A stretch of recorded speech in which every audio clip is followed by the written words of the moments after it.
We are Ole Miss Rebels. As Mississippi's flagship university, we dig deeper, see farther, work harder. We pioneered human organ transplants. We helped prove Einstein's theory of gravitational waves. We are conducting life-changing research that solves the problems of today. We are Ole Miss, transforming lives and the world.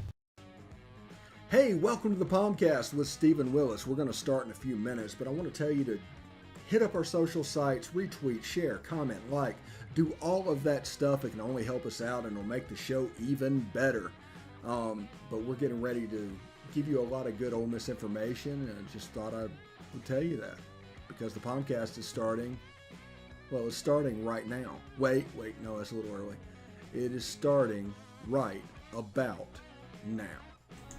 All right, good morning. Welcome to the POMcast today. It is Tuesday, with a capital T, of Alabama Week. I am your host, Stephen Willis. Thank you very much for joining us. I am leading you down that road that is the magical mystery tour that we call Ole Miss fandom. Before we get started, I want to tell you about Travel and Cruise World. That's 1-800-330-7461. Again, that's 1-800-330-7461.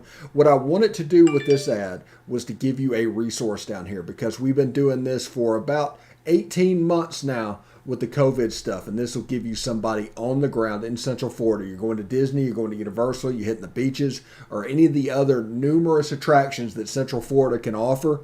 They can help you out. 1-800-330-7461. Also, I want to tell you about bookatailgate.com. That's Take It to the Grove, a tailgating and events company. Basically, they can hook you up with a tent. They can store your tailgating equipment or rent you other tailgating equipment. They can give you an extra 10 if more people are showing up than you were expected. And they can even pick up your catering for certain locations. So give them a look at bookatailgate.com. That's 662-701-1177. I also want to tell you about La Terrain Watches. They're the official watch partner of the POMcast. Just pick your watch. Very affordable. Nice to go. At checkout, enter promo code POMcast. POMcast. You'll get 10% off right then. So do that. Help us out. They'll also know it came from us. If you want to watch the show, you can catch us in these locations. We are on Twitter at Ole Positively and at The Stephen Willis. We're on Facebook at facebook.com/POMcast. We're also in the Positively Ole Miss Facebook group. We're live streaming there now because, hey, we're big time. YouTube, you can catch us at Positively Ole Miss. Subscribe and hit the bell. You can tell not only that we're streaming, you can tell what we're streaming about. And we're on Twitch at Positively Ole Miss. Give us a follow there as well. Audio-wise, we're on Google Podcast, Apple Podcast, Stitcher, SoundCloud, Spotify, iHeartRadio, TuneIn Radio, Pandora, Amazon Music, and Audible. I really like the Audible thing. I'm glad we're on Audible. I don't know why that is. I don't know what's going on. I guess it's because my wife listens to so many audiobooks or whatever going on. I'm happy that we are on there. So that is the intro. We have a huge show for you today. Today we have the presser highlights, including Lane Kiffin, Matt Corral, and Jonathan Mingo. That's going to come up in a few minutes. We're going to talk a little bit about Bryce Young and his very impressive performance against USM and what exactly does that mean. I mean, he's a talented quarterback. But what does that mean? And in the second part of the show, we're going to talk a little bit about Arkansas and Georgia because that game could determine whether October 9th, game day is on the table for the football game. So that should be interesting. I'm expecting Georgia to win that game fairly easily. KJ Jefferson just hobbling around at the end of that A&M game. Trayvon Burks hobbling around at the end of that game. I just don't know if they have enough gas in the tank. Today we are recording with Bill Flowers for Talking Ball. That'll be available Thursday at 6 for everybody. Early, if you are a Patreon, you can catch Best of the West tonight at 8:30 live stream. Chat will be open as always. Tomorrow, around SEC After Dark live stream. Chat will be open as always, 8:30 tomorrow night. Tomorrow at 10, obviously the POMcast. And then on Thursday is a joint preview live stream that we're going to do. We're going to set this up a little bit differently than anybody's ever done, and just put it up there to where you can interact in the chat and do what you need to do there. But you have the Alabama experts, you have me. We can talk about that game, different perspectives of what we're looking forward to in that game. It should be a lot of fun. So that'd be Positively Ole Miss and the Tide Talk podcast together in one place Thursday night at 8:30. We're going to live stream that, so I'm pretty excited about that. Friday will be the Biscuits and SEC SEC Week 5 preview. We're setting that up today to where we can record tonight about that before Best of the West. So we got a busy week. We got a real busy week. And then, of course, Sunday, as always, is the review show, to where we just give you a 10-minute smattering of what is important to know around college football. I do all the watching, so you don't have to. And this is all you need to know, and you can sound like an expert. So, thank you very much for tuning in. Again, I am Stephen Willis. I am the host of the POMcast. And I do want to say, what's going on before we get to the pressure highlights. We got about 6 minutes of them. We're going to come back and talk a little bit about Bryce Young and USM, what's going on. But I do appreciate you guys listening to us. Lane Kiffin, Matt Corral, and Jonathan Mingo in the house for the presser highlights. Here it is. All right, good to be back to practice after the bye week. Going out there on normal Monday and continue to prepare for a great team, as we all know. Like I said last week, don't see any holes in this team, and kind of like I said, referred to, with free agency, if they did have them, at receiver or linebacker, they filled them. So it'll be very challenging, not just to play them, but to play there. And if you think about it, we've really never played in front of a crowd in 2 years, because of COVID, to go to a true road game. So that brings challenges on its own. And so we'll have our hands full. I'm sure it's why we're a huge underdog for a reason. I think last year we were more worried about playing Alabama than we are this year. I mean, yeah, we're not worried, but I should rephrase that so you don't take it and run with it. We're not worried about who we're playing. We're worried about how we handle each practice individually. So, we're worried about today. We're not worried about Alabama. Even though they are a great team and they are the best team that we're going to face this year, we're not worried about them right now. We're worried about having the best practice that we can today. Me personally, I don't pay too much attention to social media. It's just all hype. So we try to block out the hype. Just everybody know, the only way we can win is we play our game. So try to block out the noise to try to get better every day. Try to go 1-0 every day at practice. So that's the goal for the week. Just get better every day. When my game time comes, we'll be ready. Not at all. That has nothing to do with this. There are no players, no coaches here. Maybe Coach Nix, but that has nothing to do with this game. So those are two really big wins by Ole Miss. And, and any time that you go play a number one team, especially there, but you're going to have to prepare really well. You're going to have to play really well. You're going to have to get some breaks go your way, to have those type of upsets. That's why they rarely happen. And you got to have a lot go right. So, maybe we can get one of those passes where the quarterback gets hit and then they drop it and it tips up to us and we go score. Call Hugh and ask him what that play was called. Yeah, for sure. I definitely was just on top of everybody to make sure that, there was no lack of focus going on because, we need to treat it like as if we're playing Alabama this week, as if we had a game this week. So, just continuing to apply the pressure even though the pressure's not even there because, we had a break. I really got to try to treat every game the same. They're a real good team, coach really well, play physical, so we just got to match them, play our game, and just see what turns out Saturday. Nick Saban, Alabama's been around a long time. They hadn't won like this, for a long time or won big for a long time. So it's not like it's just a school. It's one person. So he's been able to maintain it through tons of different players, tons of different coaches, more coaching turnover than I bet anybody's ever had.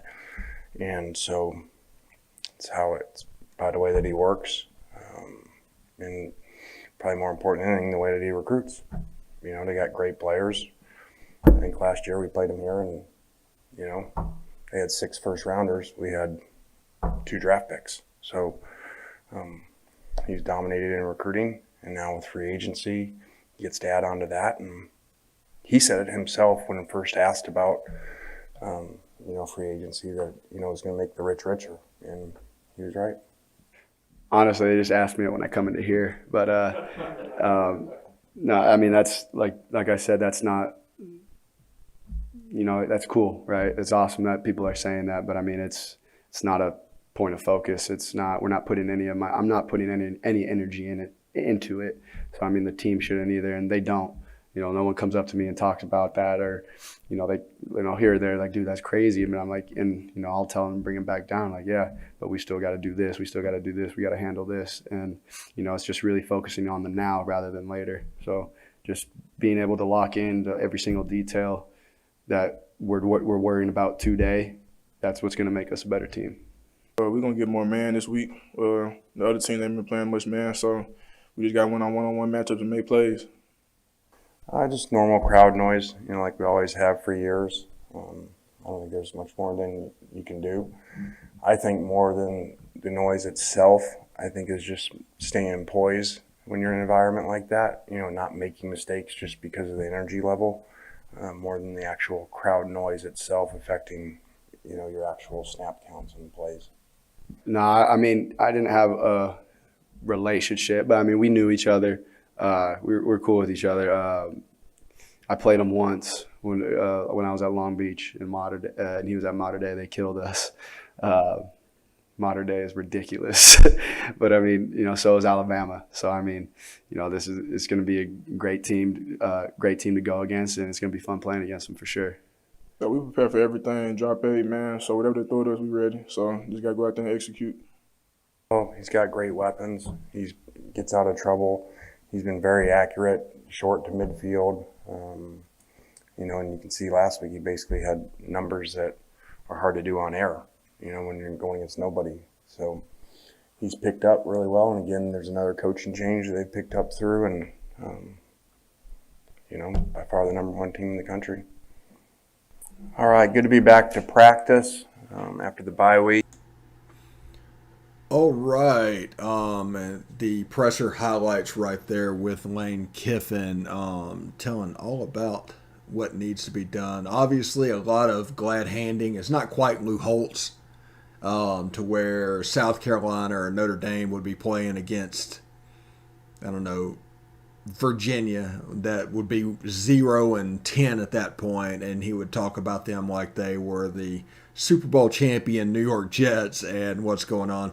But there's obviously a hefty notion of respect between these coaches. Nick Saban's doing the other way as well. I mean, everybody is talking about how great the other person is doing, and that's actually pretty cool to see. We're a really improved football team. It's obvious. I always say that an SEC job is generally a 3-year job for a good coach. It's a 2-year job for a great coach. If you looked at Nick Saban when he went to Alabama, he went 6-6 his first year and then turned that into 12-0 the next year. Now, I'm not saying we're going to go undefeated. That's not what I'm putting. But there's a difference between a coach that jumps from 6-6 and 12-0 to 6-6 and 8-4. So it's probably a good coach. They're doing the right things, but not at the championship level that you're expecting. And I'm really curious to see how this season is going to turn out. Are we going to be an 8-4 team? Are we going to be a 10-2 team? Are we, whatever goes on, that will be very determined about how great of a coach he is. Now, believe it or not, I watched a little bit of the game between Alabama and USM. Ole Miss played them next week. I wanted to see what was going on. And I was very, very impressed with Bryce Young. His arm strength and his accuracy. His only interception hit the receiver in the hands. It popped up in the air to the defensive back. I think he was like 22 of 23 or 22 of 24 or something like that. He ended up with a bunch of touchdowns. There's weapons on that team. You got 4 and 5 stars everywhere.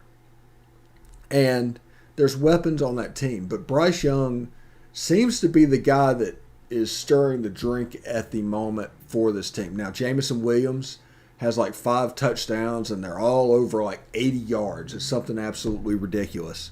He ended up with 2 touchdowns against Southern Miss. So 2 of his touchdowns are return touchdowns, and he's caught some bombs as well, including like a 94-yarder against Miami. Now, Miami has proved since then to be kind of fool's gold. They weren't anywhere as good as you would think they would be. And that's fine. But if you look at the schedule, Alabama's played 4 games. Ole Miss has played 3. Similarly, Louisville and Miami, we'll put those in the same bucket. We'll also put USM and Tulane, even though I believe Tulane would beat them. I believe Louisville would beat Miami as well. And then you got Mercer and Austin Peay. I believe Austin Peay would probably beat Mercer. But realistically, those 3 are similar in the type of schedule. Alabama was going to win those games. Ole Miss was going to win those games. They were similar. Alabama's played Florida. They have been tested. This kind of concerns me a little bit. They have been tested. They've been in the wars a little bit. So playing at home against a good team will not be shocking. This will be the first time Ole Miss has gotten a test this season. And you can look at it like of who they're played, what's going on, but this will be their first test. Now, I told you preseason the goal was to be 5-1 after 6 games. That was the goal if you want to have a season that you think you are capable of having, 5-1 at the turn was absolutely necessary. And that'll be Alabama this week, Arkansas next week, Tennessee the week after that. You have to win 2 out of those 3 games. Now, we did not know that Arkansas was going to be a top 10 team, but I'm not overly concerned about that game because the reality is we have the best player in college football, quarterback in our team. As long as he's okay, we're going to be all right. But in what they do, they're using Bryce Young as a pocket passer. If you watch the Houston Texans over the last couple of years, the way they use Deshaun Watson is real similar to the way that Bryce Young is being used. Now, he's a slight guy. He's a little dude. He's like a shorter version of Brody Croyle out there. And if everybody remembers that, everybody remembers Ichabod Crane playing quarterback at Alabama back in the day. But that's probably the reason he's not running. They're just scared to get him hit. They don't want to get him hurt because behind him, there's a little bit of a problem right now at the quarterback position. There's a good player, I think. Paul Tyson, Bear Bryant's grandson or great-grandson, is playing backup quarterback at Alabama. And I think Moultrie is the 3rd string, threw a touchdown pass that blew the cover up against USM. So there's a lot of good players on that team. Like I always say that if Alabama decided tomorrow they wanted to run the Paul Johnson triple option and did all that, they have the players to be one of the best versions of that team. No matter what they decide to do, they're probably going to be pretty good at it because the reality in recruiting, this is something everybody needs to know, is there's probably 50 players in the country that are true difference makers. That's going to be the 5 stars and the high 4 stars. There's people like to rate 5 stars like 20, 25, but the top 50, those high 4 stars, they still count. These are the top 50 in the country when you look at the Rivals 100, the 24/7 top 100, the On3 top 100, whatever you do. Those are going to look remarkably similar because those guys are special athletes. They are system busters. They can do multiple things. That's where you'll find the guy that is 240 pounds and can run a 4.3 40 and can do multiple different things with what he's doing. That's where those guys will be. And Alabama swims in that water probably better than everybody else. There's times when 15 players are signed in a recruiting class that are in that 50-player realm. And the players, the teams that can recruit to the playoffs, they can stack up there. Like Clemson was stacking on those guys as well before they just completely fell apart this year. I'm beginning to question their offensive coordinator and worry that the brains actually went down to South Florida. But I don't think Tony Elliott looks like the answer that. And Brent Venables should be very upset at the moment as well, because that defense is playing at an extremely high level. That offense is completely letting down that defense, and by the end of the game, they're wearing down. But I'm very actually impressed with Bryce Young. Now, he's a young quarterback. Absolutely. And he doesn't have the weapons that the last two quarterbacks had on the outside. If you go back to the 2019 season, that's 4 first-rounders at receiver and a first-rounder at running back and a first-rounder playing quarterback. Those players don't exist right now. They're not there. The yardage, they're not putting up plays like they used to. There's a little bit of a struggle with the running game. I'll be interested to see what Bryce Young does against drop 8, against the 3-2-6, and what's going on with all that speed on the outside. Now, like with Georgia, I expect Alabama to come out and try and bully ball Ole Miss a little bit. So if Ole Miss can stop the run, get them into third and medium and get a stop here and there, they have a chance. They really do. Because I don't know the outcome of this game. You know, I have a fun bet with Cassidy Thomas and everything, and we're going to decorate the set. If Alabama wins, it's going to be Alabama in the background where the wood is and all that stuff, and she's going to wear an Ole Miss shirt and come on Best of the West if Ole Miss wins, and that's all fun and good. But the outcome of the game is in doubt. But I do think that Ole Miss deserves and has earned the right to find out how they stack up. And I think that Ole Miss fans should be very confident in where they're going to stack out. Now, Ole Miss has to play clean. They need to cut down on the penalties. They probably need to get a turnover or two, because Alabama's good. They have some of the best players in the country. So you're going to need things to happen to go your way. But I think this Ole Miss team can do that. I genuinely think this Ole Miss team can do that, because you have the best player in college football. Alabama's got good players everywhere. But Ole Miss has the best player in college football. If you go back to the Texas A&M Arkansas game, Texas A&M had better players probably at 20 of the positions. Arkansas won the game because Arkansas was better at quarterback and had a skill guy that could stretch the field. So Arkansas was able to win that game by playing great defense, playing clean, and, just jumping on Texas A&M. Because with that defense, if you jump on somebody, you have a chance to do something. So against Arkansas, just Ole Miss needs to start really well, because Arkansas has the ability to do that. Although I think this weekend is their first true road game at Georgia. Next weekend is their next true road game. And they're calling for wanting a sellout for the game in Oxford. It's going to sell out. It just matters if it's Arkansas fans or Ole Miss fans in those seats. So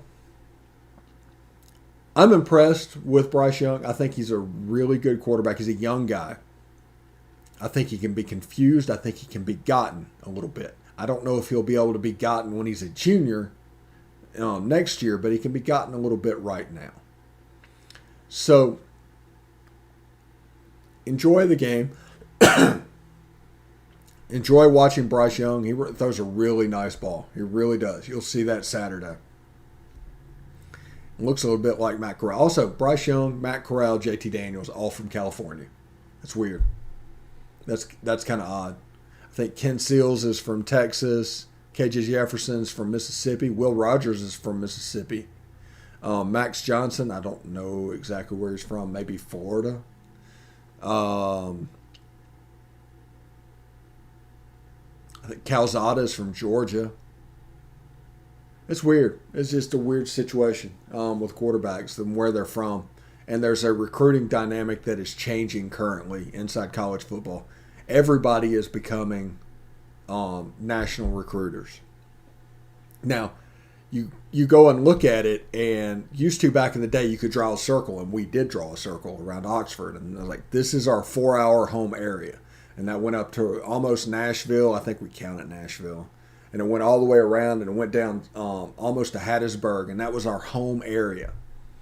And we need to dominate that. We need to get everybody in the halo.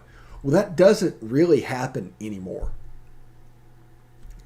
That doesn't really. It's everybody is a national recruiter. Like Lane Kiffin went out to Los Angeles to see Justin Martin this weekend. Then on his way back, he stopped by Utah to I forget his name. It's Devin something. He's a USC commit. And it just goes to show you that these guys are willing to go wherever the talent is. And much like the NFL, if you're good, they will find you. If you're an SEC level player, they will find you. There's player personnel staffs. The world of college football right now is just a different place. It just really is. When I was at Ole Miss, we had an athletic budget for the total athletic department somewhere between $25 and $35 million a year. That's the whole athletic department.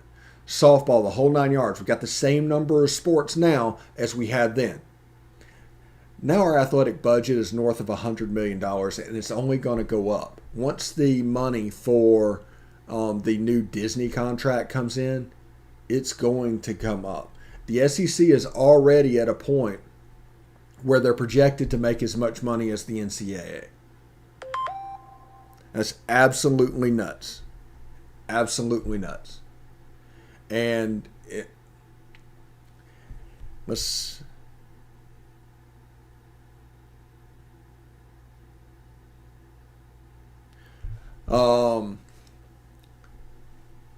You go through and you do all of that. Now, before we get out of here, if we talk a couple minutes, Arkansas and Georgia, the game day game is happening. And that game day game is happening because the AP decided to move Arkansas all the way down to like 7th or 8th as opposed to 11th like they did in the coaches poll. I think they go to Tuscaloosa if the AP matches the coaches poll. That's just my opinion on that. And it's fine. It doesn't really matter. The same stories are going to be told regardless. I think Jim Wojciechowski, or whatever his name is doing a story on Lane Kiffin for the Arkansas game day. So expect this game to get a lot of run on game day anyway. It just, whether the stage is near the Denny Chimes or they're in underneath the bell tower. I think I got that right, Corey. Did I get that right, Corey? It doesn't really matter. The game's going to be covered the same amount. SEC Nation is in Tuscaloosa. I'm sure they're going to do stuff as well.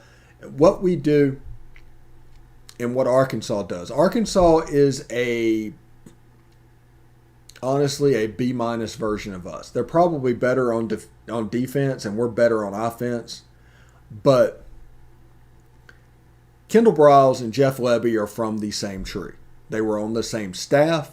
They worked for Art Briles back when Baylor was cooking and RG3 was winning Heisman trophies and Bryce Petty and those guys were doing their thing. They were on that staff. They run the same offense. Now, Kendall Briles runs a little bit more run-heavy version of it. He's the guy that made De'Aaron King NIL-able, for lack of a better term. Maybe I can coin that. But he's only famous at Miami and got the Miami gig because of the 1 year at Houston like 4 years ago with Kendall Briles. That's important to understand. The point is, if he did that with De'Aaron King, he could do that with KJ Jefferson, and he is doing that with KJ Jefferson. Some simple reads out front. During the passing game, they're not going to ask him to do heavy passing NFL type stuff. You're going to see some quick reads, some half field reads, and some just random shot plays because he's pretty good throwing the deep ball. And doing that forces them to play the defense honest, which opens up their running game. here's the problem that they're going to see from Georgia. Georgia is unlike anything else in college football defensively. Absolutely. Just athletes all over the field. Just terrific athletes. And that is, just the way it is. But we talked about this on Beast of the East last night, that Arkansas might do a little bit of outside zone, outside QB run, and stuff like that to get the interior line, especially Jordan Davis, tired and off the field. The tempo, I expect them to go really fast, but if they can get some first downs, they have a chance to neutralize that defense a little bit by forcing players to play off the field, because you can't really substitute in and out. So if you're out, you're probably going to be out for 5 or 6 plays. So look for that. Georgia has a better team than Arkansas. They have better players. JT Daniels and all those running backs are explosives. They got the best tight end in the SEC at the moment, Brock Bowers. If they had George Pickens, this would be an elite LSU 2019 type team. This is the best team in college football right now. Now they have to show it, and this will be their second top 10 game that they played this year. They've gone through the war as well. But this is an important game. Last I saw in this game, Georgia was a 20-point favorite, and that's probably deserved. So, man, we've gone over a little bit. I appreciate you sticking with me. We're gonna cut it short right there, and have a good day. Remember, all the shows that are coming up today is the busy day. 2 shows recording with Bill Flowers and Biscuits and SEC, and then we'll have Best of the West tonight, and a live stream tomorrow, POMcast, same bat channel, same bat place, and of course SEC After Dark as well tomorrow. I hope everybody has a good Tuesday. Enjoy it and get ready for this Alabama game. This is going to be a lot of fun. So thank you very much for tuning in. Tune in tomorrow for the same old, and we'll go through and do it again. So I appreciate it. And of course, hotty toddy.